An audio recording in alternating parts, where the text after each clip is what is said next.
오늘 우리에게 주시는 하나님의 말씀은 창세기 2장 2절에서 3절 말씀과 마태복음 28장 1절의 말씀입니다. 창세기 2장 2절부터 3절의 말씀을 한 목소리로 읽고 이후에 마태복음 28장 1절 또한 한 목소리로 봉독하겠습니다. 함께 읽겠습니다. 하나님이 그가 하시던 일을 일곱째 날에 마치시니 그가 하시던 모든 일을 그치고 일곱째 날에 안식하시니라. 하나님이 그 일곱째 날을 복되게 하사 거룩하게 하셨으니 이는 하나님이 그 창조하시며 만드시던 모든 일을 마치시고 그날에 안식하셨음이니라. 마태복음 28장 1절 말씀 함께 읽겠습니다. 안식일이 다 지나고 안식 후 첫날이 되려는 새벽에 막달라 마리아와 다른 마리아가 무덤을 보려고 갔더니 이는 하나님의 말씀입니다. 아멘. 잘 지내셨나요? 마스크를 하셔도 되고요. 불편해하지 않으셔도 됩니다. 우리가 여전히 예배 자리에 나온 것만으로도 하나님의 말씀을 사모하는 여러분들의 열정을 충분히 느낄 수 있는 것 같습니다. 제가 한 가지 사진을 준비했는데요. 이분에 대해서 혹시 아시는 분들 계시면 대답해 주시면 좋겠습니다. 혹시 유명한 분이죠. 유명한 짤로 제가 알고 있는데 학폭 전문 사건의 판사인 성함은 천종호 판사님이라고 그러는데 한 번만 용서해달라 다신 안 하겠다며 법정에서 선처를 호소하는 가해자들에게 단호하게 거부했던 이 짤로 유명해졌습니다. 그래서 이분의 별명은 호통판사라는 별명을 갖고 있을 정도였어요. 그가 이토록 유명세를 치른 이유는 어쩌면 가해자들이 피해자들에 대한 미안한 마음은 전혀 없으면서 그저 자기 벌만 줄이려고 쩔쩔매는 그 가해자들한테 단호하게 호통치며 그 얘기하는 이 판사님으로부터 사이다같이 약간 시원한 어떤 감정을 느꼈기 때문이 아닌가 생각이 들어요. 이분은 진짜 이 자막 그대로 얘기하시더라고요. 한 번만 봐주세요, 용서해 주세요라는 그 학폭 가해자들한테 안 돼, 안 바꿔줘, 바꿀 생각 없어, 빨리 돌아가라고 단호하게 얘기를 하시는 거예요. 이처럼 죄가 있고 죄가 없고를 판단하는 사람은 죄가 없는 사람들한테는 사이다같이 속 시원할 수 있을지 몰라도 죄가 있는 사람한테는 한없이 무서운 존재가 되는 것 같습니다. 그래서 어떻게 해서든지 죄가 없는 것처럼 판사가 자기를 생각해주면 좋겠고 용서해주면 좋겠다라는 생각만 하게 됩니다. 어쩌면 우리 중에 누군가에게 하나님은 이런 판사와 같은 모습일 수 있지 않을까 생각을 해보았어요. 뭔가 죄를 지으면 단호하게 너 잘못했지, 철저하게 회개하고 뉘우쳐 하면서 그에 합당한 벌까지 잊지 않고 내려주시는 하나님. 어떻게 보면 일견 맞는 표현입니다. 성경은 분명히 하나님이 우리의 심판자시다, 훗날 너희의 모든 과오를 심판하실 것이다 라고 이야기하고 있기 때문이에요. 우리의 죄를 없는 것 같이 해주시는 분이 아니라 분명한 죄에 대해서 가르침과 응보를 해주시는 분이기도 합니다. 그래서 하나님은 한없이 무섭고 한없이 두려운 분으로 인식되기도 합니다.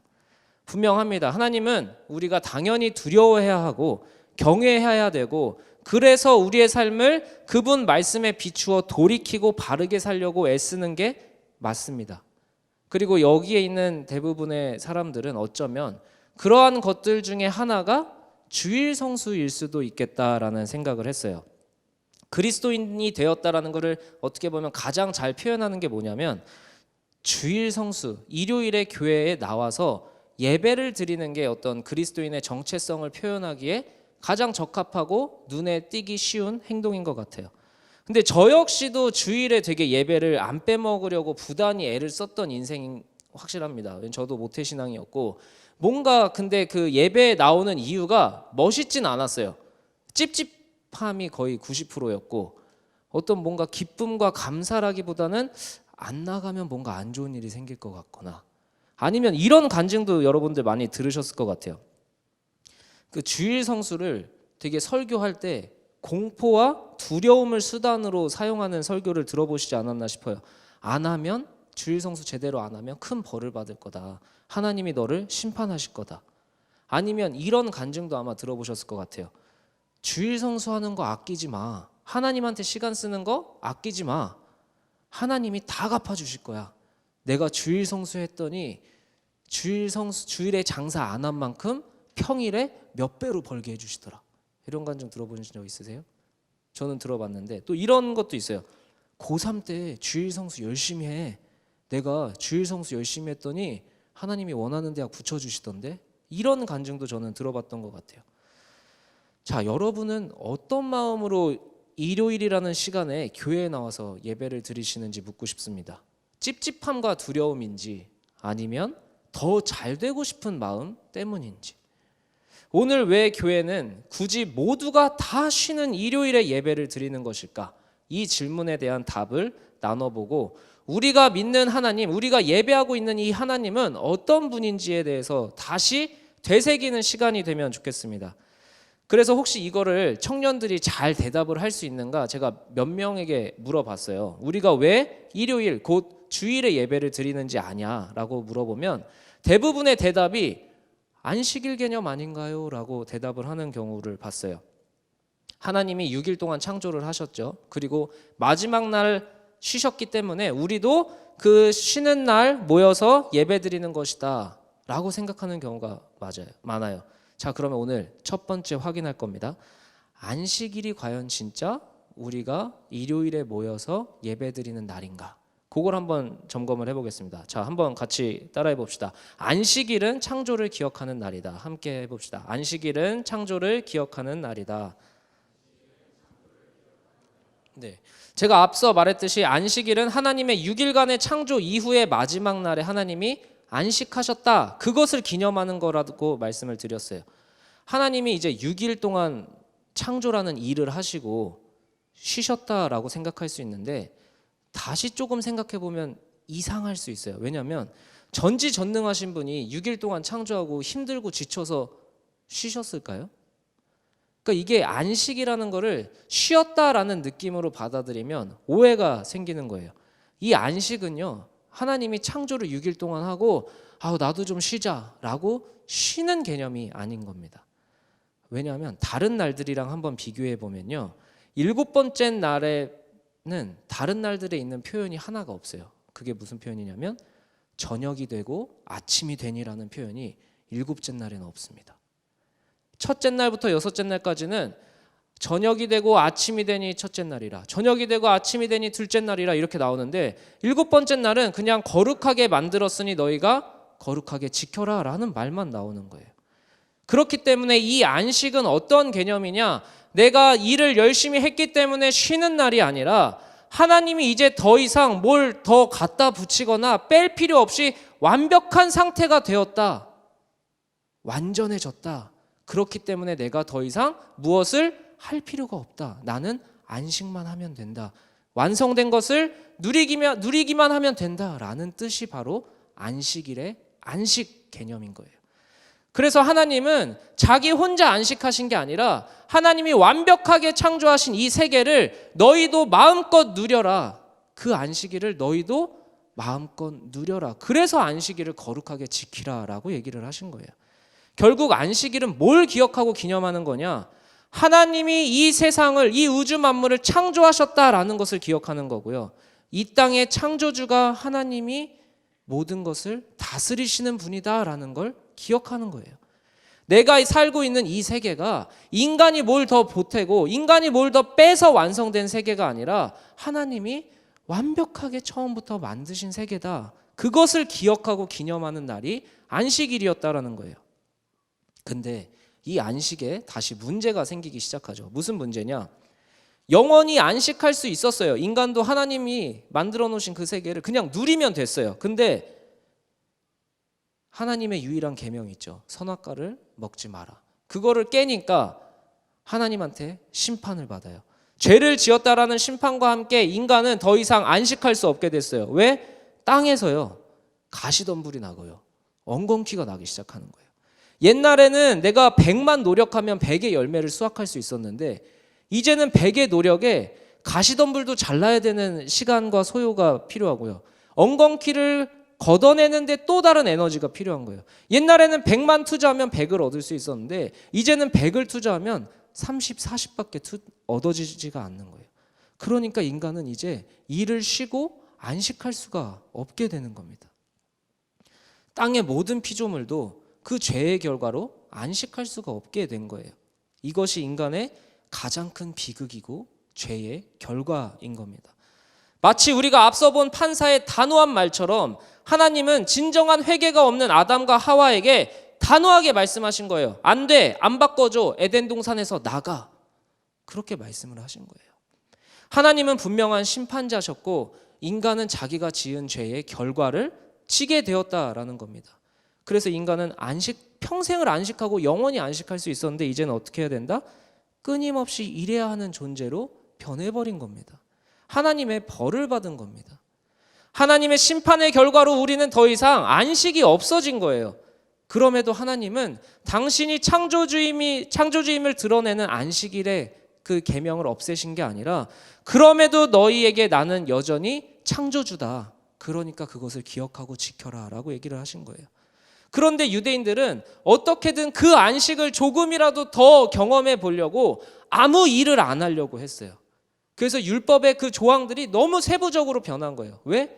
이거는 일이야? 이거는 일이 아니야를 계속해서 구분해 주어야 했기 때문이에요. 그들은 일주일에 하루를 빼서 아무것도 안 하는 날을 가짜 안식을 지키려고 부단히 애를 썼어요. 너네 일해? 그럼 죄 지은 거야. 일 안 해야지. 안식을 지켜야지. 그 가짜 안식만 지키려고 거짓 안식일을 자꾸 지키고 있었던 거예요. 그런데 여러분, 이 유대인의 안식일에 균열이 생기기 시작했습니다. 원래 안식일은 무슨 요일이냐면요, 토요일이었어요. 그러니까 유대인들이 지키는 그 안식일은 토요일인데 이 토요일인 안식일에 균열이 생기고 그 다음 날인 일요일, 오늘 우리가 드리는 이 주일에 특별한 의미가 부여되기 시작합니다. 한번 따라해 봅시다. 주일은 부활과 회복을 기억하는 날이다. 네, 끊임없이 일해야 하는 인간들을 대표해서 유대인들은 토요일에 일을 안 하고 안식일을 기념하고 있었어요. 그게 그들의 정체성이었어요. 하나님을 믿는 사람들은 토요일에 일을 하면 안 돼. 이게 그들의 율법이었단 말이에요.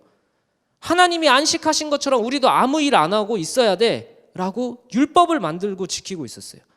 그런데 갑자기 하나님의 아들이라는 예수가 이 땅에 오더니 안식일에 일을 하기 시작하는 거예요.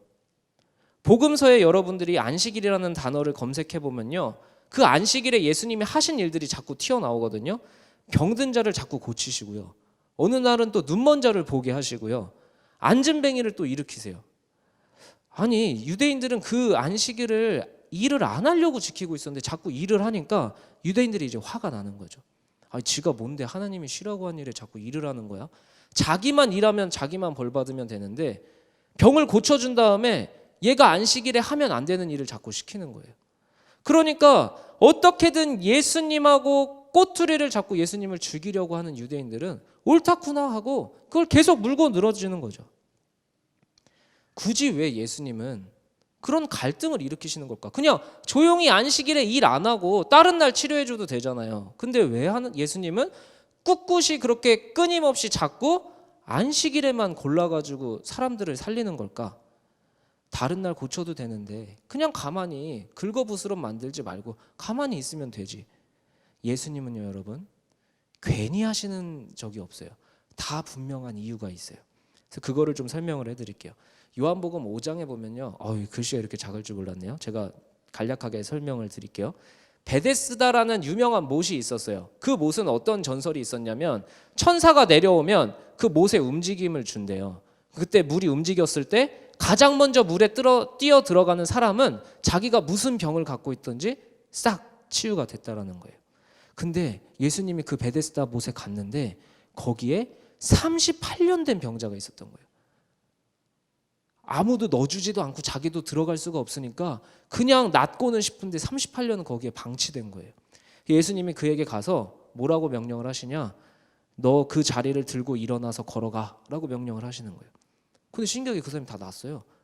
그래서 그 자리를 들고 일어나다가 유대인한테 또 걸렸네. 그 유대인이 너 왜 안식일에 일어나서 움직이면 안 되는데 왜 그러고 있어? 이랬더니 나를 낫게 한 예수가 움직이라고 해서 움직였어 라고 해명을 한 거예요. 오늘 그 말씀을 잘 보면요, 그때부터 유대인들이 예수를 박해하기 시작했다라고 나와요. 생각해 보세요. 몇천 년 동안이나 자기들의 정체성을 유지하고 하나님을 바르게 기억하고 기념하는 날로 안식일을 지켜왔는데, 웬 이상한 하나님의 아들이라고 주장하는 애가 와가지고 자꾸 그 율법을 말을 안 듣고 규정을 무너뜨리니까 그 종교인들 입장에서는 너무 불편한 거죠. 몇천 년을 자기 정체성을 지켜왔는데, 유대인들은 안식일에 이런 일을 행한 예수를 그때부터 박해하기로 마음 먹은 거예요. 그런데 오히려 여러분, 제가 빨갛게 표현한 이 부분을 같이 읽었으면 좋겠어요. 우리 한 목소리로 읽읍시다. 하나 둘 셋. 내 아버지께서 이제까지 일하시니 나도 일한다 하시매. 이 말이 참 저는 와닿았어요. 다시 생각해 봅시다. 그 안식일 처음, 하나님은 인간과 에덴 동산에서 항상 같이 있을 수 있었어요. 항상 함께 할 수 있었어요. 근데 인간이 죄를 짓고 그 관계가 완전히 깨진 거예요.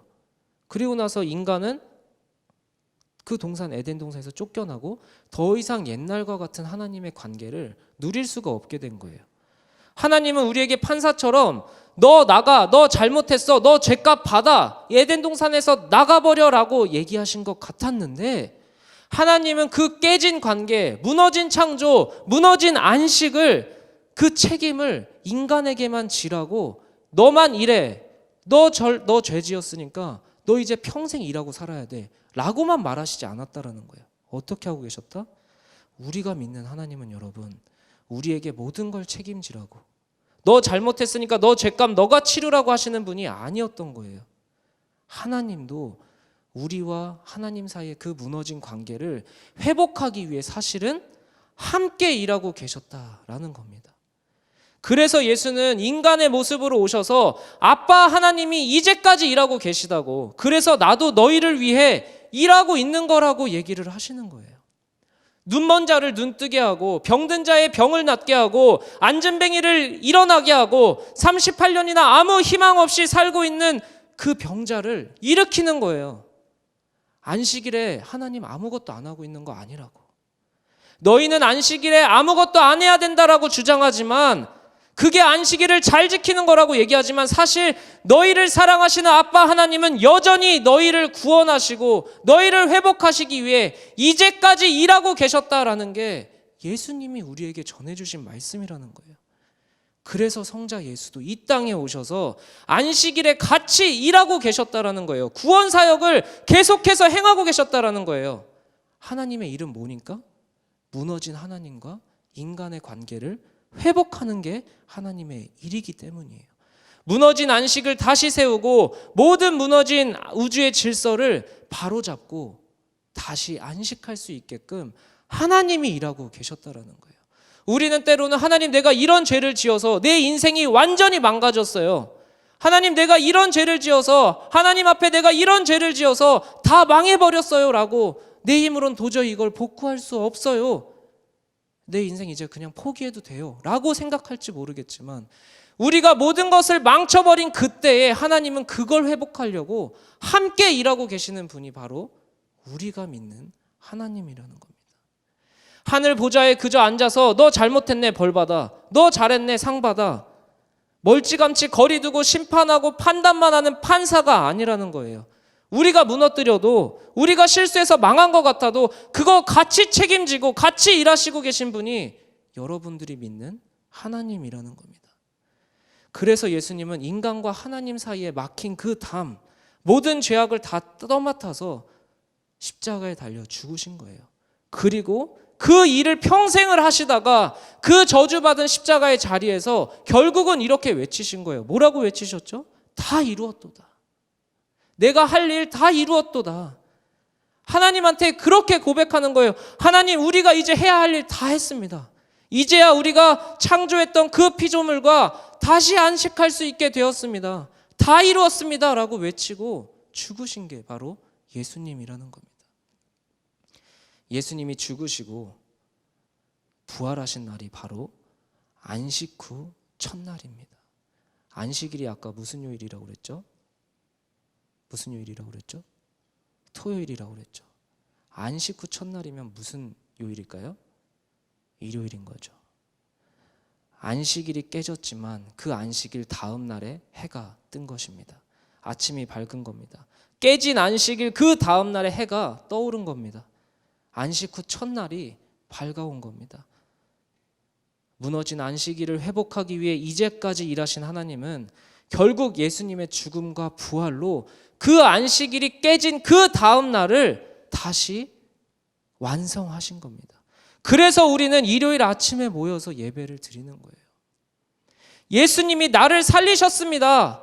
나도 하나님과의 무너진 관계를 내가 어찌할 수 없었는데 그 관계를 하나님이 회복하시고 하나님이 부활하셔서 이 모든 망가진 관계를 하나님이 회복하셨습니다. 그 고백을 하는 날이 바로 일요일 예배의 자리인 겁니다. 주일에 예배를 드린다는 것은 나를 구원하기 위해 하나님이 무너진 관계를 회복하려고 일하셨구나. 예수님도 하나님하고 함께 일하시면서 우리를 위해 죽으시고 부활하셨구나. 그래서 내가 하나님을 다시 아빠라고 부를 수 있게 됐구나. 내가 하나님의 자녀가 됐구나. 그거 기억하고 기념하는 게 바로 주일 예배의 자리인 겁니다. 그래서 다른 날이 아니라 일요일 날 모여서 그 하나님을, 그 예수님을 기억하고 기념하던 것이 우리의 예배의 기초가 되었다라는 겁니다. 세상을 살다 보면 누가 날 지켜주는 것 같지도 않고 아무리 노력해도 얻어지는 거 없는 것 같고 그러다 보면 점점 자신감이 하락해질 것입니다. 그래서 하나님을 아버지라 믿는 자들은 다시 그 일요일 주일에 모여서 예배하면서 하나님이 나의 아버지시라는 것, 하나님이 나의 책임자시라는 것, 내가 하나님의 자녀라는 것을 다시 기억하는 거예요. 하나님이 우리의 무너진 관계를 회복하고 일하고 계시는 분이라는 걸 믿기 때문에 내가 망쳐도 내가 하나님 앞에 다시 나아가고 내가 회개하면 하나님이 함께 일해 주실 분이라는 것을 다시 마음에 새기려고 이 일요일 아침에 나와서 그 하나님을, 그 예수님을 믿고 예배하는 겁니다. 앞서 언급한 호통판사 천종호 판사는요, 가난과 가정폭력에 못 이겨서 범죄를 저지른 아이들은 어차피 가정으로 돌아가도 또 비행에 빠질 수 없다라고 얘기를 했어요. 한 번에 실수했다고 그 범죄의 수렁에서 빠져나올 수가 없다라는 거예요. 그래서 그냥 선처해버리고 보호장치 없이 가정으로 돌려보내면 똑같은 죄를 짓게 된다라고 하는 거예요. 그래서 이분이 어떤 아이디어를 냈냐, 자기가 보호 처분 내린 아이들이 있잖아요. 그 아이들을 모아서 함께 봉사여행을 떠나러 가기로 했어요. 힘들 것 같아서 싫다고 아이들이 거절도 하고요. 그런 거 안 가도 된다고 아이들의 부모가 거절을 했어요. 근데 길게 설득을 해서 결국은 아이들을 데리고 캄보디아로 갔습니다. 그래서 37도가 넘는 이 폭염 속에 장비도 제대로 없이 그 캄보디아 아이들을 위해 도서관을 짓는 공사를 시작했어요. 이 천종호 판사가 알아보니까 그냥 대충 사진만 찍고 가는 봉사활동이 많았다라는 거예요. 근데 애들한테 그걸 가르쳐주고 싶었대요. 너희가 끝까지 열심히 해야 된다라고. 그래서 호통 판사는 캄보디아에 가서도 호통을 쳤대요. 일 똑바로 하라고. 그늘에서 깨부리는 아이들에게 또 호통을 치는 거예요. 너네 그렇게 살 거냐고. 7시간이 넘는 사투 끝에 결국 도서관이 완성됐고 투덜투덜 대던 아이들도 다 같이 힘을 합쳐서 만든 도서관을 보며 되게 뿌듯해 했다라고 해요. 그리고 세상을 원망하기만 했던 그 아이들에게 조그마한 새로운 꿈이 생기기 시작했다라고 합니다. 호통을 치긴 했지만 함께 땀 흘리며 일한 천종호 판사는 사랑받은 경험이 없어 남들에게 베푸는 게 어색한 그들에게 봉사의 기쁨과 희망을 품는 기회를 선물해주고 싶었다라고 얘기를 해요. 주일 이 자리에 나와 예배드리는 하이청년부 청년들, 하나님을 오해하지 않았으면 좋겠습니다. 때로는 무섭게 호통치고 우리의 죄에 대해 조금도 양보하지 않는 분같이 두렵게 느껴질 수가 있어요. 그러나 여러분, 하나님은 그저 먼 발치에서 우리의 잘못한 것을 판단하고 굴레 씌우는 분이 아니라는 겁니다. 겉으로는 그런 것 같을지 몰라요. 호통을 자꾸 치시니까, 너 잘못했다고 혼내시니까. 근데 그런 것 같아도 하나님은 여전히 지금까지 여러분과 함께 일하고 계시는 분입니다. 우리의 죄로 도무지 회복할 수 없을 것 같이 무너진 그 하나님의 큰 계획도 결국은 하나님이 책임지고 메꿔내셨다라는 거예요. 그게 여러분이 믿는 하나님의 참 모습입니다.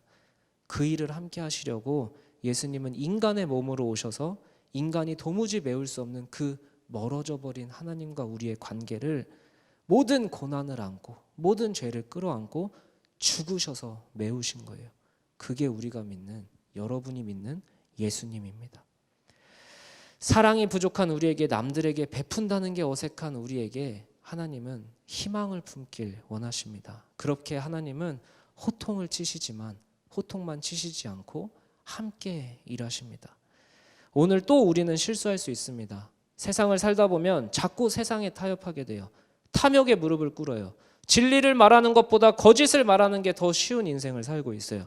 부지런히 일하고 싶지만 나태하게 됩니다. 자꾸 실망스러운 나의 모습을 보게 됩니다. 그런 우리에게 하나님은 호통치십니다. 자꾸 내 죄를 끄집어서 보게 하십니다. 그렇게 살면 안 된다고 불편한 마음을 주십니다. 그냥 무뎌져서 살다가도 어느 날 하나님의 말씀을 듣고 자꾸 찔리고 괴로울 때가 있습니다. 괴로워요. 피하고 싶어요. 도망치고 싶어요. 저도 알아요. 그러나 여러분, 하나님의 호통은 우리를 혼내시는 게 최종 목적이 아닌 분입니다. 무너진 관계가 회복되고 진짜 너희가 잘 살길 바라는 게 하나님의 최종 목적인 거예요.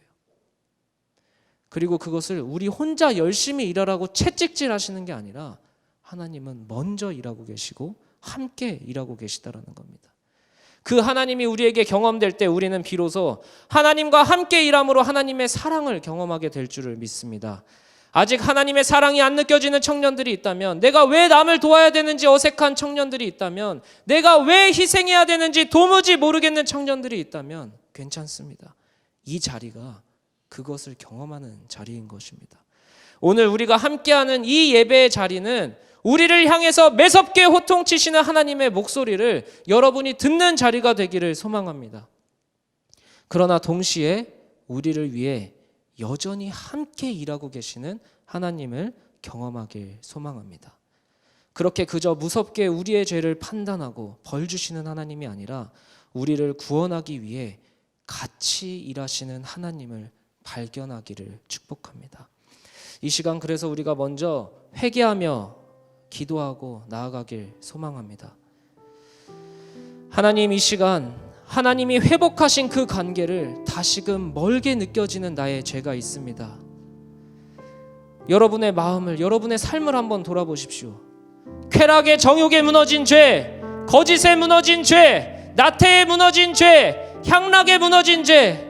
여러분, 하나님이 매 순간 주시는 돌이키라는 목소리를 애써 외면하고 있었다면, 하나님의 호통치는 목소리를 애써 못 듣는 척하고 있었다면, 하나님의 음성이 안 들리는 곳까지 도망치고 싶었다면 여러분, 이 시간 돌이켜야 합니다. 여러분, 온 세계가, 그리고 한국 사회가 바이러스를 너무나 두려워하고 있어요. 질병의 바이러스를 무서워하고 있어요. 그런데 왜 정작 우리는 영혼을 죽이는 죄의 바이러스에 대해서는 전혀 경각심을 갖고 있지 않는 겁니까? 코로나 바이러스도 눈에 안 보이는데 그 병에 걸리면 어떡하나 두려워하면서도 내 죄로 인해 하나님과 멀어져 하나님으로부터 끊어지면 어떡할까라는 두려움은 왜 우리에게서 사라져버린 것입니까? 애써 죄가 아니라고 합리화해서 자유로우십니까? 코로나 바이러스에 걸려서 애써 이건 코로나 바이러스가 아니야라고 정신승리하면 병에서 낫습니까? 아니지 않습니까? 병은 그렇게 두려워하면서 왜 하나님과 멀어지는 것에 대해서는 그토록 무딘 것입니까? 하나님 안에서 우리가 진짜 사는 겁니다.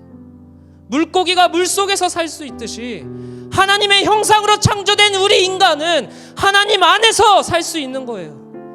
그러기 위해서 여러분, 우리는 먼저 하나님의 호통에 무릎 꿇어야 됩니다.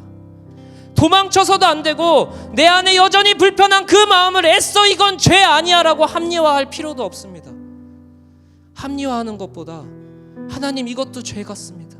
이것도 죄입니다. 하나님 앞에 솔직하게 고백하고 회개하고 돌이킴이 우리 안에 필요합니다. 이 시간 여러분의 마음에 불편한 마음이 있다면, 찔리는 마음이 있다면, 하나님이 이 시간 깨닫게 하는 무언가가 있다면 솔직한 마음으로 이 시간 주님의 이름을 부르짖고 나아가면 좋겠습니다. 여러분, 우리가 수련회를 없었지만 주의 이름을 부르짖는 그 기도의 시간이 우리의 예배의 자리에서 회복되길 원합니다. 여러분, 담대하길 원합니다. 남들의 시선을 생각하지 않았으면 좋겠습니다. 진짜 내가 하나님 안에 거하고 싶다고, 진짜 하나님 나를 살려달라고, 진짜 하나님 안에서 내가 잘 살고 싶다고, 하나님과의 관계를 망가뜨리고 있는 나의 죄를 회개하고 싶다고, 이 시간 그 간절한 마음을 담아 주의 이름을 부르짖으며 우리가 함께 기도하겠습니다. 주여! 아버지, 시간 우리가 기도합니다. 하나님, 우리 청년들 안에 있는 불편함, 이게 죄가 아니라고 합리화하면서 살면 더 편할 줄 알았는데 하나님하고 점점 멀어지는 것 같습니다. 죄가 아니라고 생각하면 좀 더 자유롭고 편할 것 같은데 아버지, 내 안에 불편한 마음이 여전히 있습니다. 하나님하고 친밀한 시간도 있었습니다. 그런데 어느새 하나님하고 멀어진 것 같습니다. 교회도 나오고 예배도 성실하게 드리는데 진짜 주의를 성수하지 못하고 있었습니다. 하나님과 거룩한 관계를 맺는 것에 관심 갖기보다 그저 일요일에 교회만 나오면 되는 줄 알았습니다. 하나님, 주님이 십자가에 죽으셔서 모든 죄값을 받으셨다는 것은 내가 아무렇게나 살아도 되는 것이 아닙니다. 내가 편하게 구원받는 것도 아닙니다.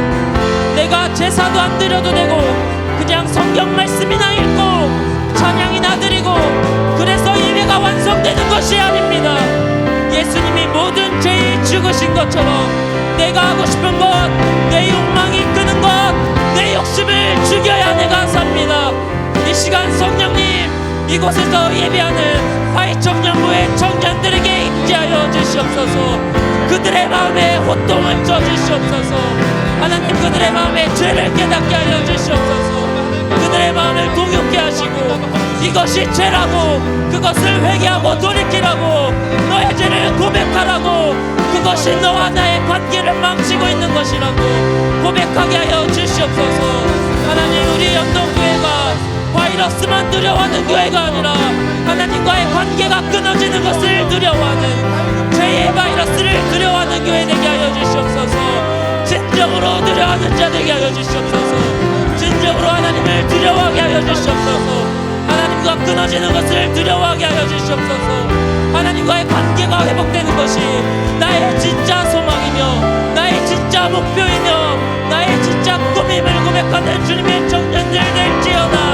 아버지, 그들의 영혼을 죽이는 것에 한없이 너그러웠다면 아버지, 그들의 몸을 죽이는 것을 두려워하는 것이 아니라 나의 영혼을 죽이는 죄를 두려워하게 하여 주시옵소서.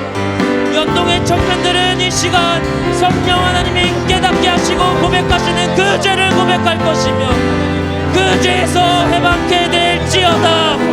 하나님, 이들이 더 이상 자신의 욕망과 욕심에 얻어기지 않게 하시며 그들이 죄에서 벗어나 하나님이 회복하신 그 관계를 누리게 하옵소서.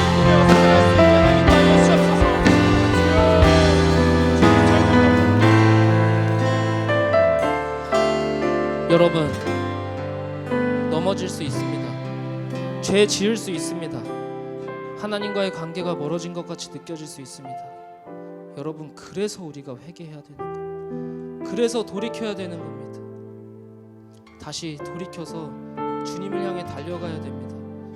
그러나 그 여러분 회개가, 여러분의 애씀이, 그 기도가, 그 예배가 우리 혼자 죄값을 치르는 모습이 아닙니다. 하나님이 먼저 일하셨기 때문에, 예수님이 우리를 구원하기 위해 먼저 십자가에서 죽으시는 일을 하셨기 때문에, 그래서 다 이루셨기 때문에 우리는 회개하고 돌이킴으로 하나님의 자녀의 권세를 누리며 살 수 있는 것입니다. 이 시간 우리를 위해 일하고 계시는, 나를 돌이키도록 일하고 계시는 하나님을 함께 찬양하며 나아갑시다.